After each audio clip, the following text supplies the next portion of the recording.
sekarang berada di Expo ya, Aceh International Business Summit ya, Expo. Nah, ada mulut tepeh di sini teman-teman. Nah, kak apa ya?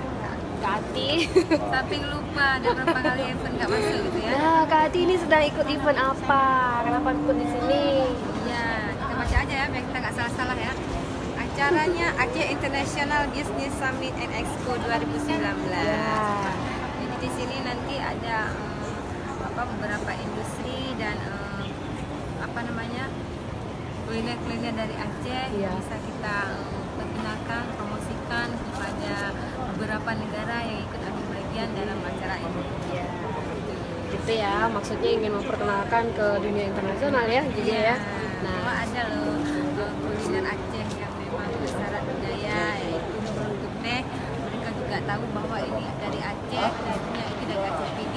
PD memang tempat asalnya Hasan Tiro, salah satu pejuang Aceh yang telah memberikan banyak sumbangsi kepada Aceh, sehingga Aceh sudah merdeka dan mendapatkan otonomi khusus. Nah, di sinilah berasal mulut tepeh.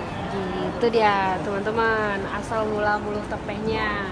Nah, ikuti liputan kita ya teman-teman di channel YouTube Cute. Jangan lupa subscribe. Sampai jumpa.